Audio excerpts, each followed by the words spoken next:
Goody Camp Blood, ain't you?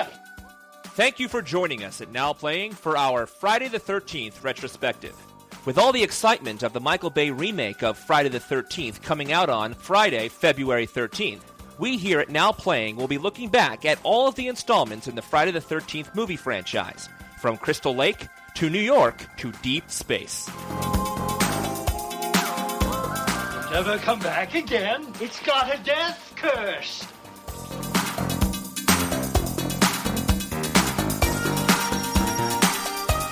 Just a quick warning up front, these are R-rated movies that barely made it past the MPAA, and our discussions of the movies are just as R-rated. And also, these reviews will contain major spoilers. Listener discretion is advised.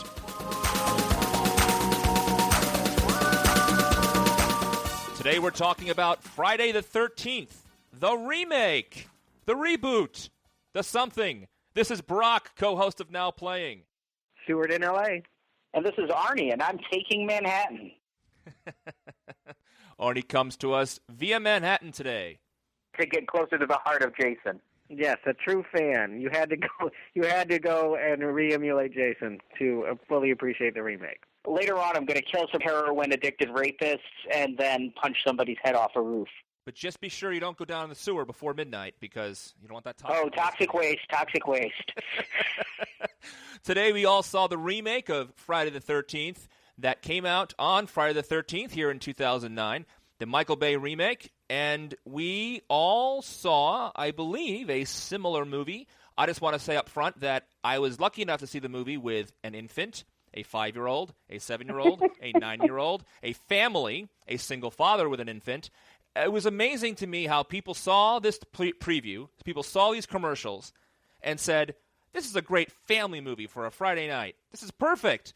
Unbelievably, though, everyone in the theater was good. No one was really yelling or crying or anything. They were somewhat getting into the movie, but I just, for the life of me, can't understand why you would bring a 5-year-old to see Friday the 13th.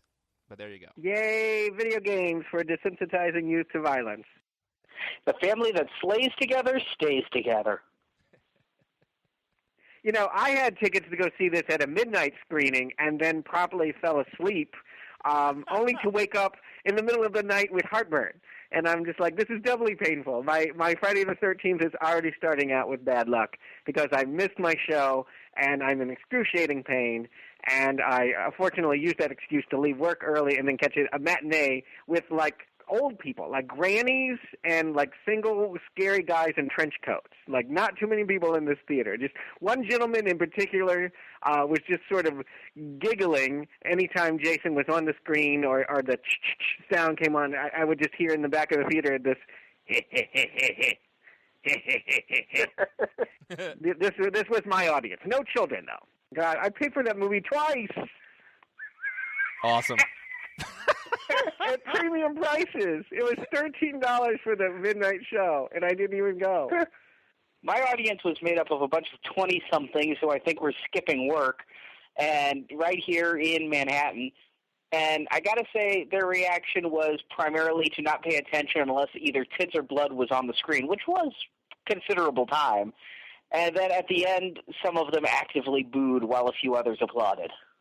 I would like to just get our impressions before we discuss the details. What did you think of this movie? Because I tried so hard to like this movie. After all of the anticipation and build-up that the three of us have given this movie, I wanted a nice ending, and man, it sucked. I have to say I was a little disappointed with this movie. I really liked a few things in it. I actually had some moments I enjoyed it. But overall, I, for lack of a better word, found it boring.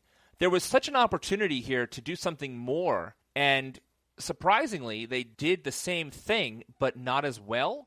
I really felt that all the progress they had made with the last two ones we saw, even the last three we saw, for this formula, they didn't really capitalize on the opportunities of a modern filmmaking techniques and just a better way to tell this story. It felt sort of rote, boring. I totally agree.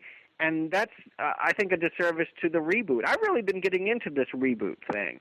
I mean, I don't totally like the remakes or just redoing something for no purpose, but when I've seen the James Bond or the Batman films that they've done and seen how they've taken sort of the formula and then infused it with new stuff, with realism, which made you treat these kind of campy characters with a new level of seriousness, and more importantly, more crucially here, logic. I cannot say that formula, that infusion, is to be found with the return of Jason Voorhees. In fact, I think it is a very poor entry into the saga, a real disappointment. After riding this wave and all the ups and downs of the whole series, to go out on this note, particularly after Freddy versus Jason, is a real shame. Yeah, I was watching this, and I kind of wondered if it was truly going to be out-and-out, start-it-all-over reboot/remake, because if you saw the same people's reboot of Texas Chainsaw Massacre, you know, that was so different from the original Texas Chainsaw Massacre that it almost could have just been another installment where they just don't pay attention to the chronology. And if you look at the Friday the 13th series, well, Part 9 didn't really pay attention to the chronology. We don't know how Jason escaped the toxic waste. Part 10 didn't pay attention to the chronology. It's way off in the future. So many of these don't pay attention to what's come before that, you know, I wondered if it would be that different or not. And what we got here, though, was a mixture of remake and redo and retcon, and it was like it was all put into a blender, and what came out just didn't taste very good. I'm going to use a really weird analogy, and I might throw some people off by this one. Now and then on Broadway, they have revivals. They take an old musical or an old play and bring it back 10 years, 20 years later. And when they usually bring them back, they have a vision. They have an idea of how to do it differently. Very rarely do they do the exact same show over again and just say, here it is, new cast, let's love it. And why am I bringing this analogy up? Well, if you're going to reboot something or you're going to restart something, how about a vision? How about an idea of why? Saying, just for the sake of doing it, we have these characters, let's do it, it doesn't make any sense. And so why on earth remake this movie but just redo the same kinds of stuff, and then the things you change to make it a more modern movie doesn't make any sense? Why change Jason's MO completely, for example? So why call it a Friday the 13th movie unless it has the spirit of the original, but telling it in a new and modern way? And I think they missed the boat completely. I think your analogy of James Bond, Stuart, is a perfect example of going back to the beginning, finding out what worked, but putting a modern spin on it to get modern audiences and telling the same story of the same spy guy, but differently for today's audiences. They missed the boat. I don't think I could agree with you more, Brock, because this wasn't Jason. We've seen 11 Jason movies. This killer could have been anybody. And just because he wore a hockey mask, he was Jason. The MO was different. The whole thing was different. And, I mean, really, what made this Jason? What made this a Friday the 13th movie other than the title? I don't know. And I'm not saying different is not good sometimes. Different sometimes is great. Why not have a different kind of Friday the 13th movie? But you have to have a Friday the 13th movie. You have to have Jason Voorhees present. And Jason Voorhees by name does not a Jason Voorhees make. No, it's weird. And what's weird is that they started off right in the climax of the first film. It's not like they put it somewhere different. They're actively reminding you that this is connected to what we've seen before. And the first scene is this sort of exposition-heavy scene with Mrs. Voorhees cornering the girl that probably is Alice, she's never named, and saying, Jason is my son, and you let him drown, and I'm going to kill you, and she beheads him, and we all know where this is coming from. And yet, almost instantly, something felt terribly off about that moment, because Alice beheads Mrs. Voorhees, runs away, and Jason steps out of the foliage as a new little special needs child to pick up a machete, and I'm going, I thought he drowned. Well, I think this goes back to one of the possible explanations for what the hell was going on in the previous movies. We've debated back and forth, how was Jason a little boy in Part 1?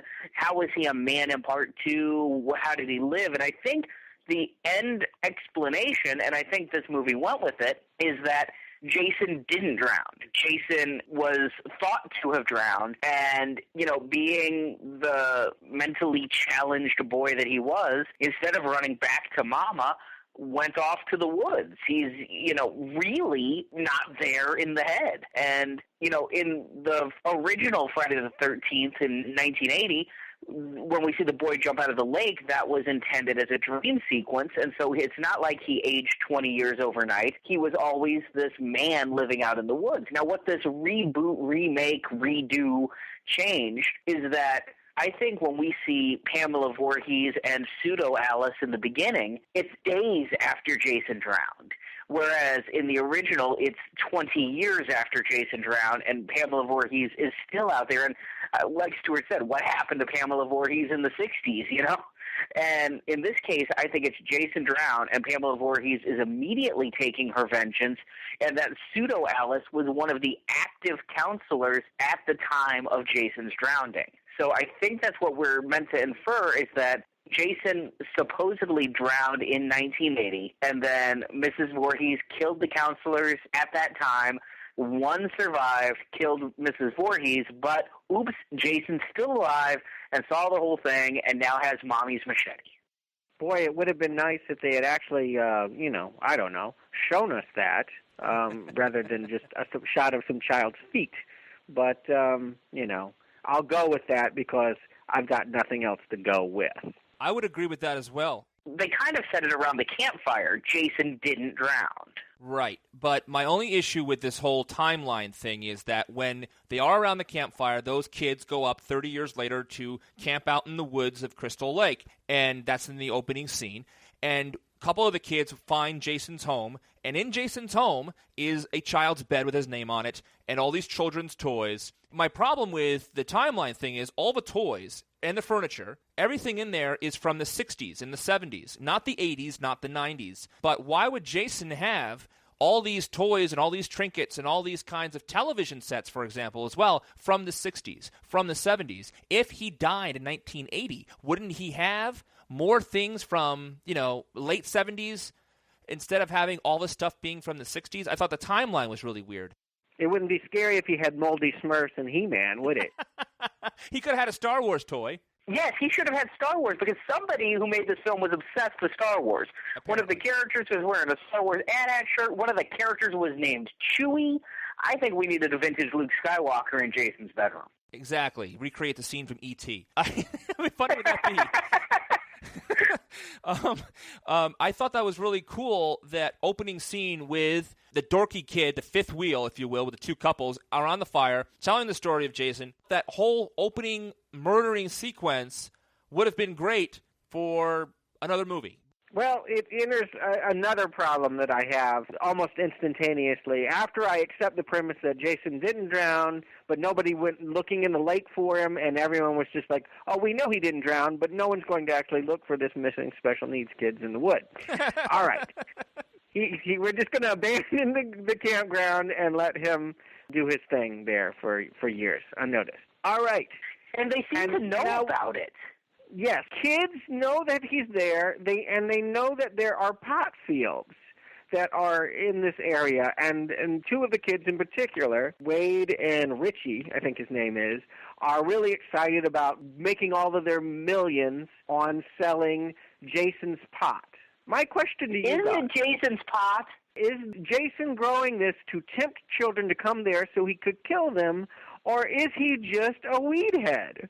Is he just like the biggest Cheech and Chong addict? And if he is, how does he have the energy to kill? How do they know that there's this weed there? And more importantly, once they find the weed, later on, a townie gets killed because the townie has some weed, and Jason's MO is not to kill the townies, so the only reason he'd kill this townie is for the weed, so it must be that he's bogarting Jason's stash. Yes.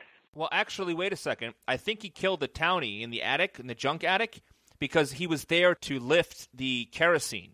They planted in the story that someone keeps stealing the old man's kerosene. So the guy caught Jason upstairs. That's why Jason killed that townie. That's how I understood that scene. Why did Jason need kerosene? I thought it was about the weed.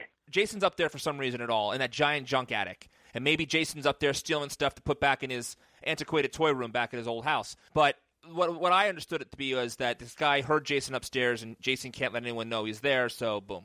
But you're right, he had the weed, and he was hitting on a mannequin, so, he was sexually active with a mannequin, and he had the weed. So he fit the MO of, he must die in Jason Land. All of the above reasons are reasons why we're rooting for Jason to kill this guy. But we are getting ahead of ourselves here. Basically, I just wanted to bring up the fact that I don't understand if Jason's a pothead or Jason wants to kill pothead.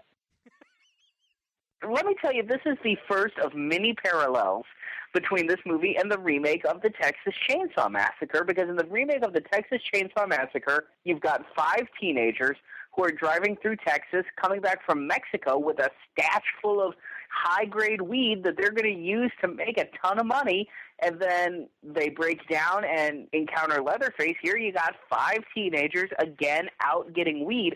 Really, honestly, there are so many parallels between this movie and the remake of Texas Chainsaw that I think it's lazy. This was almost a Friday the 13th Machete Massacre. I totally agree, and it should be pointed out, and fingers should be pointed at Marcus Nispel, who directed both films. He is literally just stealing from himself after stealing from classic horror movies. And then these 5 teens who are out there for weed, they stumble across Jason. Jason starts picking them off, and immediately something felt wrong to me, because Jason takes one of the girls, puts her in a sleeping bag, and roasts her like a marshmallow over the fire while setting a bear trap, which I might want to say was also something done in one of the Texas Chainsaw remakes, the sequel, the Texas Chainsaw, The Beginning. But he takes a bear trap and traps one of the other people. This is not the Jason we knew. Jason was a murderer, but Jason wasn't a torturer. No. No. And if we're expected to take this premise as a realistic one, and I think that there is a concerted effort to make this a scary Friday the 13th and a more plausible Friday the 13th, at least I think it was, they're really tripping themselves up right from the get-go. These things are not making sense, and it's really taking you out of the movie. I couldn't get into it from the get-go. I have nothing to add. I agree with you. I just didn't get it. I thought it was kind of a cool death to see the woman over the fire. If you're going for cool, well, that ranks up there with the road flare in the mouth, but it didn't work.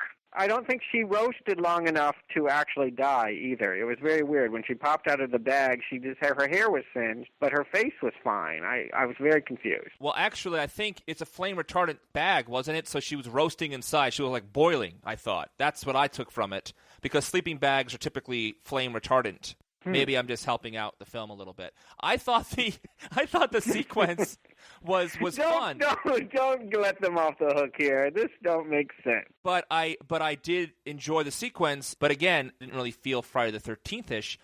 But also because Jason moves like lightning in this thing. And while in the remake of, what was it, Dawn of the Dead, the zombies move faster and people like that. Again, we've talked about this in other previous podcasts we recorded for the series. I like the fact that Jason takes his time and, just keeps coming after you.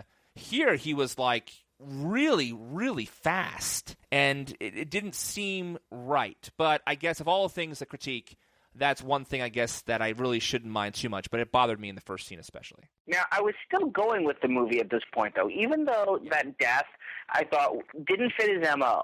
from the previous 11 movies. It was a reboot, so I was able to go with it. I actually liked the kids and the scene. I thought there was some good parallels to some of the old ones where you've got the 2 teens going in and seeing Jason's dilapidated cabin in the woods. And the scene of the 2 teens fucking in the tent and constantly being interrupted by Jason was actually funny to me. I thought it was really clever that, they keep hearing the sounds and thinking it's their friend Wade being a voyeur and watching them fuck in the tent. And it turns out it's Jason. And I thought that was pretty well done. It was definitely retro. It felt like Friday the 13th Part 2 through 4 type stuff. But I went with it, and I kind of enjoyed that during this. I guess it's the prologue, because all of this is happening before the title of the movie on the screen. I didn't really like it, but and I was very confused. You mentioned them being disrupted in the tent. What exactly was the noise that kept distracting them? I didn't hear a She noise had at to all. really not be into the sex to be like, oh, I heard a twig somewhere far off. Make him stop, huh?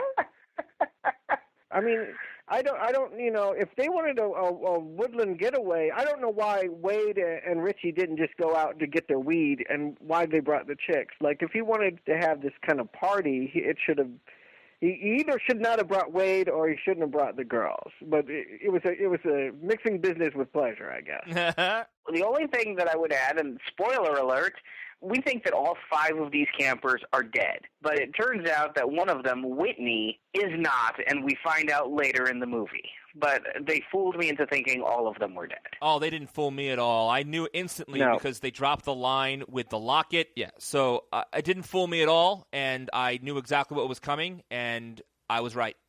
So the crux of the movie is beyond that. We pick up the 6 weeks later when a bunch of kids are going to a cabin, a wonderful cabin on Crystal Lake. So we're no longer in the camp, which was abandoned anyway, but 6 or 7 teens are going up to this rich kid's cabin, and there's another kid looking for his sister, which is a callback to part 5, 4? 4.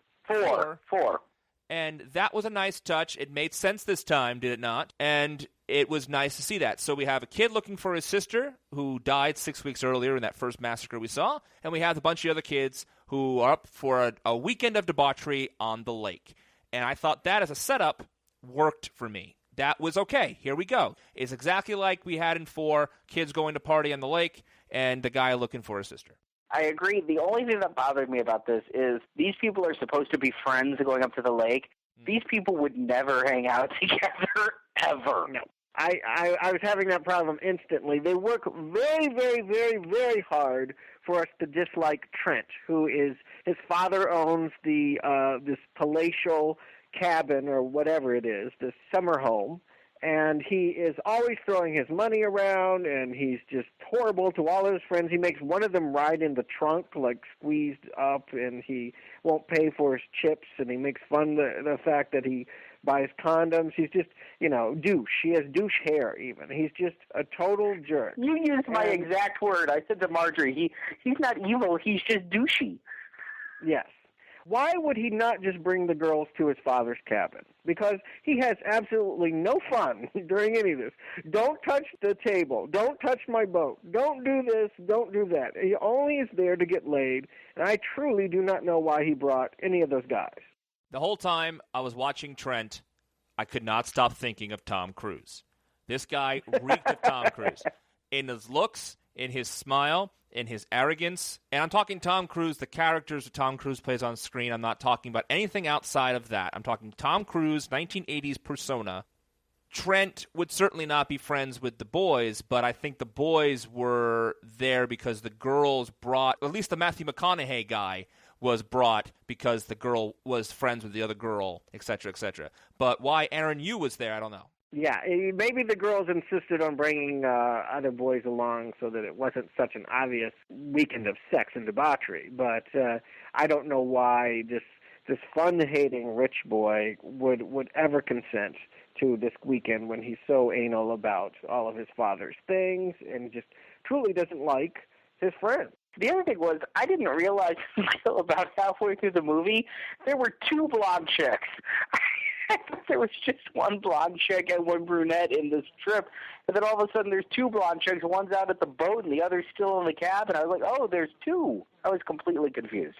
And one of them is Willa Ford. Remember Willa Ford, the one-hit wonder British pop star? Nope. Yeah, no. Me neither. Yeah, I had to look her up, but she had the smallest of hits about 6 or 7 years ago called, fittingly enough, I Want to Be Bad. Which girl was that?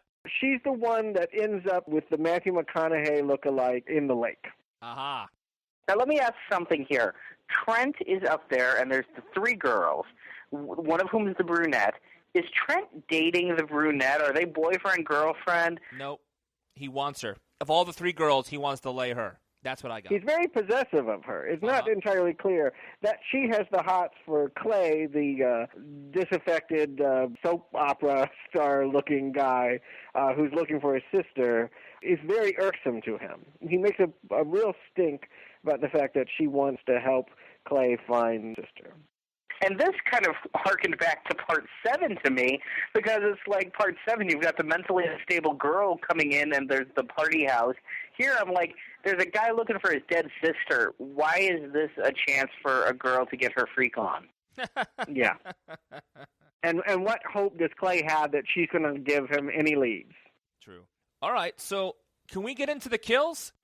From here on in, it's a pretty standard plot, guys. It's a Friday the 13th movie. Why are we talking about characters? Well, yeah, the one thing that I'd like to talk about the story is Jason starts offing them, not surprisingly, and we can talk about how in a moment, but when it comes down to the end and there's only a few survivors, we find out that Whitney, the sister, is alive and been chained up this whole time. Now, first of all, she looks damn good for having been held captive by Jason for 6 weeks. She is not famished. She is not pale. She is not dirty. Her hair is not out of place. She's even What was she eating? Ring. I do want to know that. I want to know what she was eating, or what any of these people are eating. What does Jason eat? No one ever eats in this movie, and there's no food around. I mean, there's nothing growing in the forest or anything. I was marveled at that. But yes, she's chained up in an underground labyrinth that now exists below the campgrounds. Jason, the mentally challenged child, not only has thrived in the woods, but opened his own torture camp beneath the old camp. I don't know. You know what I thought of that whole entire sequence was Silence of the Lambs. Yes. You know what I thought of? I thought of the Texas Chainsaw Massacre remake, because there's a whole sequence in a labyrinth of tunnels underneath the house where they chain up their people. And, you know, you asked a moment ago, Stuart, what does Jason eat? Well, I think, and you know what, there's in the DVD that's going to come out of this movie, there's 15 minutes of inserted footage. They said there's a whole subplot. I'm watching this movie. I think the subplot must be that Jason's a cannibal, because Jason keeps taking these bodies back to his house. Why is he taking them back to his house? I think he's eating them. It's never said, but I don't understand why he's collecting bodies. You know, you don't see them in the house. And again, that's another thing from Texas Chainsaw, is Leatherface is a cannibal. I think it was Jason the cannibal. Yeah, but Whitney is alive, and Whitney is alive because, let's talk about this one. I mean, there is a locket that Jason has of his mother and another woman, or his mother on the other side of it. No, him. Jason. It was Jason. Scratched himself out. Oh, yeah, it was Mongoloid Jason boy on one side of the locket and the mother on the other. Yeah. And the mother is meant to look like Whitney. So I, of course, whenever this thing comes up, always think, okay, we're going to find out that some way in the family connection, family tree somewhere there, Whitney and Jason are related, right? And they even work into the early in the movie that Whitney is very devoted to her mother, and that her mother is dying of cancer, and that it was such a big step for her to not be there for her mother and come away to go camping and backpacking. And I'm waiting for it, and guess what? No reason at all why Whitney looks like the mother. A complete and total red herring. Actually, I thought they used it because it... No, you're right. You're right. I mean, I could try. I really can. But as soon as they tried... Thank you. You're welcome. Thank you, Brock. Well, you know what? I'm not going to use the spin machine.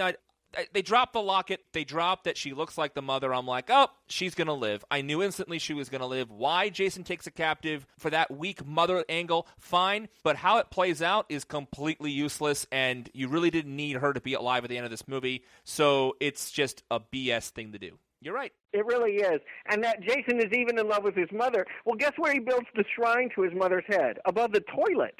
I mean, I kid you not. When they go into the house, they look at a hole above the toilet, and that's where he keeps his mother. I thought it was a bathtub. Well, the bathtub was there, too. But, I mean, is that reverence? I ask you. Praying to the porcelain god. I don't know. Awesome.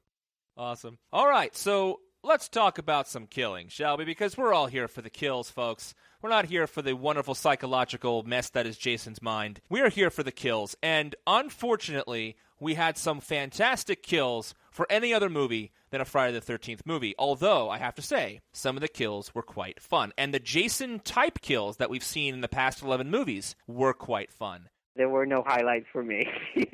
I'm trying to think of a kill that I responded to, and I actually, Brock, I got to tell you, you're excited about the kills, but I felt a lot of them were bloodless and sort of half-assed. I mean, I really felt like, certainly in a post-Saw world, we're used to seeing extreme violence, and I thought, if anything, this movie would err on the side of being gratuitous. Most of these kills are PG-13 level. I mean, there's very little blood. And his MO is all over the place. Like we mentioned the sleeping bag on fire, his most bizarre trick. But there's also, like, he shoots an arrow. That was a little out of the blue. Yeah, the guy's just driving around on a boat, and suddenly he's got an arrow in his head. Ah! And then he drives the boat into the girl in the water, which was actually kind Let me tell you, there was a good and a bad with that kill. The good was it was one of the first kills that was unexpected. You know, it actually puts you in the moment. You don't expect an arrow to just come through his head at that moment. But this, again, now you have Jason the hunter, the bow hunter. We've seen him use a harpoon gun, and I guess I'm down with harpoon gun now because it's been established. But this mentally challenged boy is a super hunter. Right. It's starting to really feel like Deliverance now. The reason I'm high on this boat kill, this is really the one I wanted to get into first, was not only is Jason a crack shot with one eye through a mask, mind you, the man's a crack shot, he can hit a speedboat. And the guy driving a speedboat at, 40 miles an hour on a lake, he can hit him with an arrow. Rambo couldn't hit the guy in the head with an arrow from that way. Come on. You know, boats are measured in knots, not miles. Oh, my Lord. Okay, sorry, Mr. Nautical. I didn't realize. Was the driver on the port side or the starboard? Okay, so, look. Aft. So, look, anyway, the point is that Jason has the most amazing shot, and you're absolutely right. It was amazingly unexpected. But as soon as that arrow went through his head, I'm like, you got to be fucking kidding me. Because this is not Jason. And that's the reason I want to talk about the kills was, although I had a lot of fun with some of these kills, I just didn't think they were Jason. Now, after the boat hits the blonde girl in the water, she hides underneath the dock, and her death was sort of Jason-like. It was Jason-like. It was predictable. I saw it coming, instantly. I mean, indeed, if you see a mass murderer from, the side of a lake, why you would swim underneath a dock that he's standing on, I do not know. But she's there. He walks over her. He's walking away. She thinks she gets away with it. And then, shoink, like a knife through a melon, he puts the knife through the planks and kind of pulls her up for a little second and then lets her go. What I thought was actually it seemed very fake because the machete punctured the skull with very little blood, and immediately her eyes rolled up and she looked like a dummy. I would think that a human stabbed in the brain would be spasmodic and twitching. It seemed really fake for something in the 21st century. My problem wasn't with the effect itself. It was with the logic of her actually being underneath the dock. That just why she would swim there for safety, I don't understand that. Right. Well, I get it, out of sight, and hopefully he wouldn't see her, but of course he's going to. I mean, I'd written her down on my kill list before that ever happened. I mean, she was not going to get out of that. So beyond that kill on the boat, which I think was one of my favorites of the movie, the rest of the kills were pretty unspectacular in their surprise factors, etc., after the first opening scene, as we talked about. But once he starts picking off those kids at the cabin, there wasn't much there for me to enjoy. The way he killed them each time was so different and weird.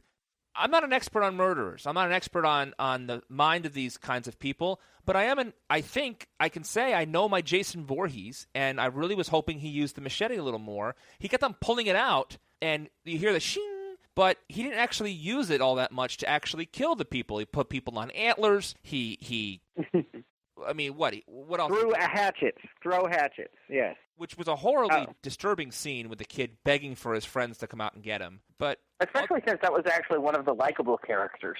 Yeah, I mean, I liked Aaron Yu in this movie. I'm becoming an Aaron Yu fan. He was in 21. He was in Suburbia. He always plays the buoyant, fun guy. And he was like the life of the party in this movie. He had so much fun. He knew what he was there to do, and he did it. He was great. So his death in the tool shed was fun for me because you were wondering how this guy is going to get it. And he was having so much fun. It's like he was improvising in that cabin full of tools and stuff. Even if he wasn't, it just seemed so natural. So when Jason killed him, it was almost a shame. It was kind of like Crispin Glover dying in Part 4 That's a shame. We like that character the most. You know, if he wasn't getting it in a clever way, at least I was interested in seeing how he was going to get it, you know? I don't think necessarily that having these variety of kill methods is outside of what Friday the 13th normally does. If we look at Jason's MO in general, while he's so associated with that machete, the way Freddy's associated with the glove, neither one of them actually use that as a means of death very much, because that would get boring. Jason uses the road flare. Jason uses the harpoon gun. Jason uses the spear through the bed. Jason uses the machete. It's always a different type of death, because if it was just impalation after impalation, machete after machete, well, the bloodlust would get boring. It would be, you know, like watching the same porn scene again and again. We want to see it from new, various, wild angles. All right, I will give you that. We did see a lot of various kills over the course of the 11 movies we watched. But then why do I always associate Jason with the machete? It's because of all 11 films, the weapon of choice would be machete, right? He uses different things, but here he killed, what, one person, two people with the machete? That's it? And that just didn't seem real to me. It seemed weird. It didn't seem Jason enough. I think if you go back to parts 2, 3, and 4 and so on, there are very few machete kills. It's associated with him more, I'd say, due to marketing than anything else. And you've got funny lines referencing it, but as far as the actual kills go, with the exception of part 10 when he takes out the entire army with one rusty machete, the super machete of Perseus, I think that it's not that big of a kill weapon for him, because it would just get boring. You see it on the posters. You see it on the toys. You think of Freddy in the glove. You think of Jason in the machete. It's meta-knowledge that's doing it to you. And they even use it in this movie. At the beginning of the movie, Jason picks up a machete. It's what's associated with him. But if you go back and look at all the kills that we've seen, far fewer than a quarter are machete deaths. Well, I think, Brock, maybe what you're responding to, and certainly what I did, was that it wasn't Jason enough, the character itself. And you might be putting it on the death because the death didn't feel right. But I would argue it's the motivation behind the death. Like, I don't know what this guy is about. I thought I understood Jason to be a character who's about getting vengeance for his dead mother. And he sees every camp counselor as the embodiment of the person that let him drown or, you know, beheaded his mother.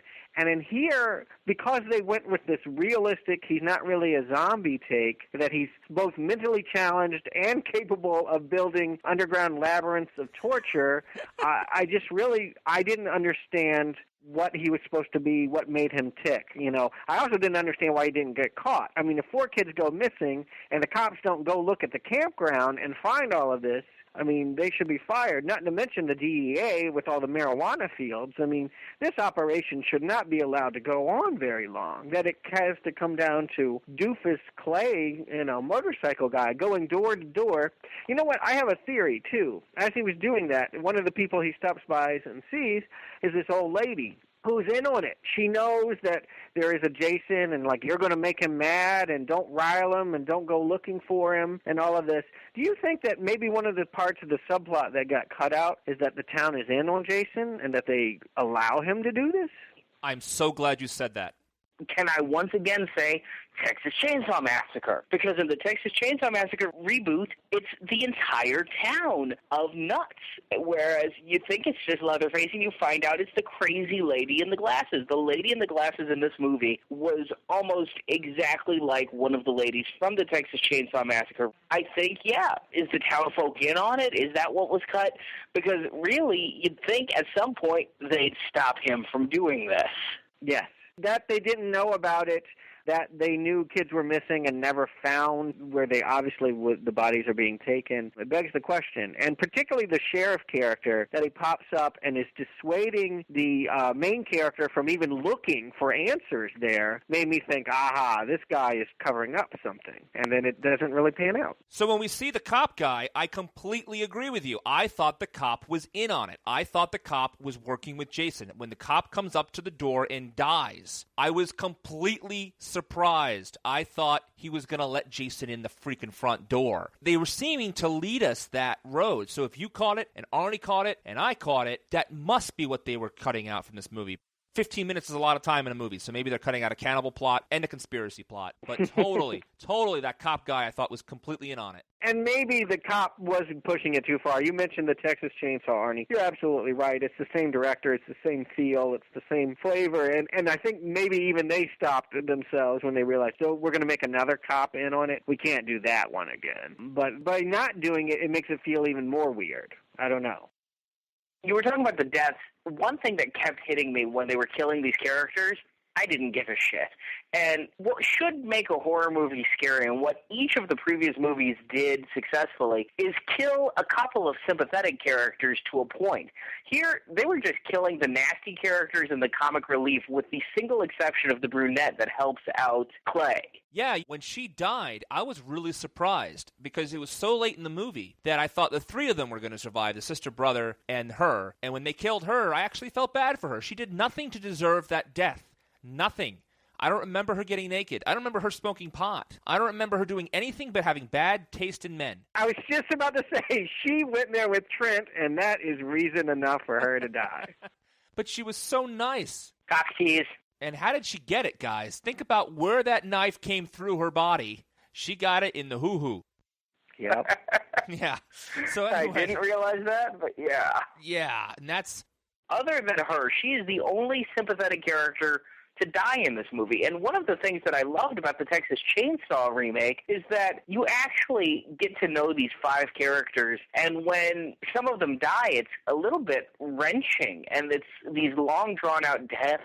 And I was kind of hoping for something a little bit more horrifying in this movie, given that it was from the same person. The parts that they aped of the Texas Chainsaw remake were the bad parts. You are much kinder to that remake than I am. I just, for the record, would like to state that I like the original Texas Chainsaw Massacre, and I do not like the Platinum Dunes remake.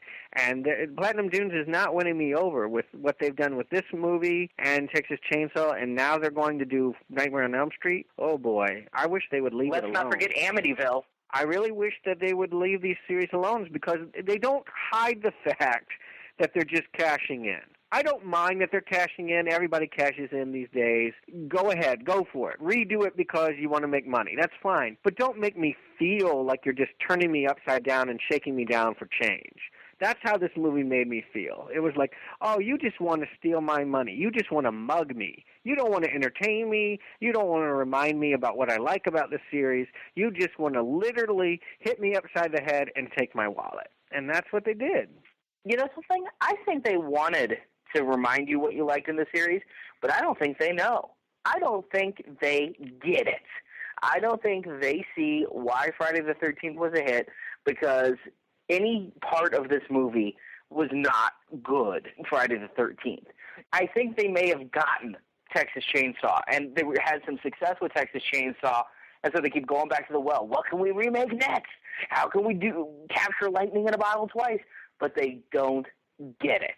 And I don't think they have love for the material. And, yeah, they're shaking us down for our pennies, but they may be trying to give us what we want, but they don't get it. They don't know what we want. So I'm going to ask you guys both, do you recommend the remake of Friday the 13th? Stuart. Not only do I not recommend it, I recommend anyone that's ever enjoyed this series to avoid it. I feel like it's falling on deaf ears. Anyone listening to this podcast, anyone that's seen the originals, is probably not going to be able to resist it. But they should. They really should, because this is a complete robbery. It's got no inspiration, and that is what's sorely missing here. It's not that they do so many things over again. It's not that Jason is different or I have to deal with the fact that he's not the same character that I used to like. It's that there is no inspiration to this at all. It feels like a cheat. Arnie. Stay away from this movie. It really is one of the bad ones. And the thing is, because they're trying to remake what they've done before, instead of just being a bad sequel, it borders on desecration. It makes no sense. It hurt my head. It left me asking what the fuck so often and was so unfulfilling. It was as unfulfilling as the popcorn you eat during it. This movie, it was not the worst of the series, but it certainly was the one that least gave me what I wanted, and this includes, Part 9, where we had the argument of, is it Friday the 13th enough? Well, this movie gave me none of what I wanted out of it. There was no fun here, with the exception of that performer you mentioned who played the Chewie character, and I also like the African-American guy. I thought they were kind of amusing on screen, but whatever, that's not why I'm here. I'm not here to see, Harold and Kumar go to Crystal Lake. I'm here to see Jason, and it didn't give it to me. Run from this movie. Do not reward the makers with your money. Don't do it. So you don't recommend it? You mightn't be saying that. All right, so I do not recommend this movie either, and regardless of all the things they brought back for us to try to remember, and all the new stuff they put into this to try to get us excited about launching a new franchise, the only thing they made me do was look at my watch. It was boring and just a ripoff. So please don't see this movie, and we'll see how it does at the box office this weekend. Opening up on a Friday the 13th, opening up in the middle of a month where nothing remarkable is out. I don't see this movie not making money this weekend. We'll see if it has any legs, but... It's going to do wonderfully, but you know what?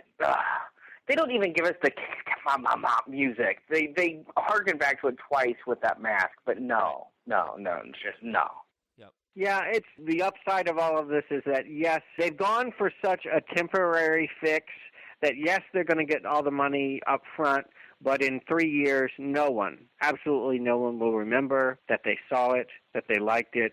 We will have no aftertaste whatsoever. People will remember the originals. They will not remember this movie. So thank you for joining us, and this is not the last episode. We are going to have one more episode of this retrospective series where we talk about the series as a whole. The sequel to the remake? Yes, it's a remake of the reboot of our retrospective series. I think we need to talk about the Nintendo game as well. Well, all that and more in the 13th episode of Now Playing's Friday the 13th retrospective. Thanks, guys, for joining us. See you later. Thank you. And we'll talk to you all real soon.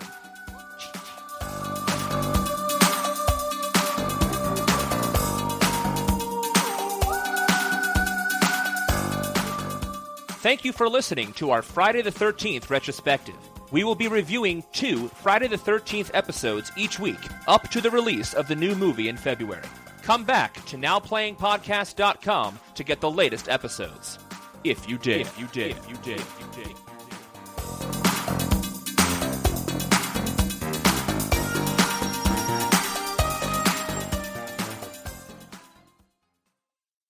Now Playing is a production of Venganza Media Incorporated. All rights reserved.